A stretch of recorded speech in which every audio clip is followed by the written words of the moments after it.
অনেক দিন পর একটা ব্লগ নিয়ে চলে এলাম, আর এই ব্লগটা ছিল সোমবারের। তো সোমবার ঘুম থেকে উঠেছিলাম ওই 8টার দিক করে। তো ঘুম থেকে উঠেই আগে বিছানাটা পাল্টে নিচ্ছিলাম, বিছানার চাদরটা খুব নোংরা হয়েছে তাই বিছানার চাদরটা তুলে নিলাম। এরপরে বালিশের কভারগুলো চেঞ্জ করতে হবে তাই বালিশের কভারগুলো খুলে নিচ্ছিলাম।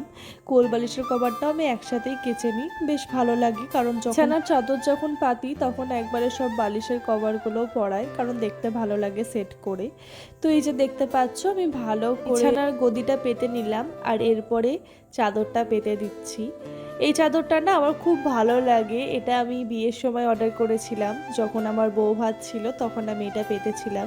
এই চাদরটা এত সুন্দর দেখতে, এটা ফ্লিপকার্ট থেকে নেওয়া। তোমাদের যদি ভালো লাগে তাহলে অবশ্যই কমেন্ট করো, আমি তোমাদের লিঙ্ক দিয়ে দেব। তোমাদের সাথে কথা বলতে বলতে আমার বিছানা গোছানো হয়ে গেছে, এবার শুধু লাভ ইমোজি বালিশটা দেওয়া বাকি, তো এটাও দিয়ে দিলাম, সেট হয়ে গেল। এরপরে বাকি নিচটুকু পরিষ্কার করা। দেখতেই পাচ্ছ নিচটা কেমন হয়ে আছে।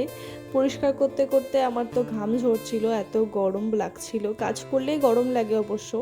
তো এরপরে ঢাকাগুলো নিয়েছিলাম, ঢাকাগুলো বাইরে রেখে এলাম আলনাতে। তো এরপরে নাইটি নিয়ে নিলাম, কারণ নাইটিটা কেচে দিই, আবার একটা নাইটি পরবো ঘুম থেকে উঠে, যেটা করি। এরপরে জানলায় গিয়ে দেখি জানলার কোণাতে পাখিগুলো নোংরা করে রেখে দিয়েছে, কিসের গুঁড়ো গুঁড়ো ফেলেছে। আর এটা আমার রোজকারই কাজ, ঝাড় দেওয়া জানলাটা ভালো করে।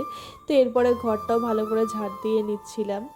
এরপরে দেখতে পাচ্ছ এখানে যে ট্রলিগুলো রাখা আছে, এর উপরে ব্যাগগুলো রাখা আছে, টুকটাক আমার দরকারে লাগে তখন, ওই জন্য ব্যাগগুলো সামনেই রেখেছি যাতে ঝটপট নিয়ে নিতে পারি। আর এগুলো সরিয়ে নড়িয়ে একটু পরিষ্কার করি যাতে পরিষ্কার থাকে, না হলে আবার ট্রলিগুলো না সরিয়ে ঝাড় দিলে দেখি যে নোংরা জমে। ঘরটা ঝাড় দেওয়ার পর একটু মুছে নিলাম, আর এরপরে স্নান করে চলে এলাম। যেহেতু সোমবার জল ঢালবো তাই তাড়াতাড়ি স্নান করে নিয়েছিলাম শ্যাম্পু করে।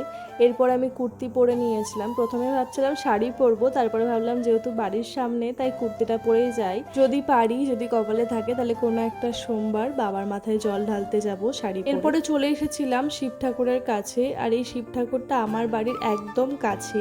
জানো তো আমি একদিন আমার বৌদিভাইয়ের ফোনে দেখেছিলাম এই শিব ঠাকুরের ফটোটা, তখন আমি জিজ্ঞেস করেছিলাম যে এত সুন্দর মন্দিরটা কোথায় বৌদিভাই, তখন বৌদিভাই বলেছিল আমাদের বাড়ির কাছে। তখন কিন্তু জানতাম না বৌদিভাইয়ের কাছে আমার শ্বশুর বাড়ি হবে। আসলে সবই কপাল।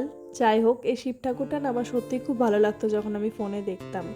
এই শিব ঠাকুরটাকে পুজো দিয়ে আমি এত শান্তি পেয়েছি, আমি ভাবতে পারিনি যে কোনোদিন আমি এইভাবে শিবের মাথায় জল দেব। আর আমি এত ভালোভাবে জল দিয়েছিলাম, যেখানে কেবি ছিল না, নিজের মনের মতন করে জল দিয়েছিলাম, ঠাকুরকে খেতে দিয়েছি। অনেক জায়গায় কি হয় সোমবার মানেই একটা ভিড় থাকে, এখানেও ছিল, দু একজন ছিল, তারপরে চলে গেছে ওনারা, তারপরে আমি ঢুকেছি। আমার এত ভালো লেগেছে, আমাকে কেউ ডিস্টার্ব করা ছিল না, আমি নিজের মনের মতন করে পুজো দিয়েছি অনেকক্ষণ ধরে। আর তারপরে আমি গেছি, তারপরে আরেকজন এলো। পুজো দেওয়া তো কমপ্লিট, এবার চলে যাচ্ছিলাম বাড়িতে। আর যেহেতু একবারে নির্জলা উপোস ছিলাম তাই বাড়িতে এসে একটু মুড়ি চানাচুর আর লাল চা খেয়েছিলাম। আর দুপুরে আমাদের হয়েছিল নিরামিষ, আলু ভাজা, মিষ্টি কুমড়ো তরকারি, মুগের ডাল, আর এটা ছিল একটা চিপস ভাজা, যেটা খেতে খুব ভালো লাগে, ছোটোবেলায় আগে এগুলো খুব খেতাম। এরপরে বিকেলে খেয়েছিলাম বাখর বিস্কুট দিয়ে লাল চা, যেটা করেছিল আমার বর। আমাদের চা খেতে খেতে প্ল্যান হয় রাতে আমি করব লুচি আর ও করবে আলুর দম। ও করেছিল নিরামিষ করে আলুর দম, আর আমি করেছিলাম লুচি। তো এই ছিল আমাদের রাতের খাওয়া দাওয়া। আমার এই সোমবারের ব্লগটা তোমাদের কেমন লাগলো কমেন্টে কিন্তু অবশ্যই জানিও। আজকের জন্য এইটুকুই, টাটা বাই বাই।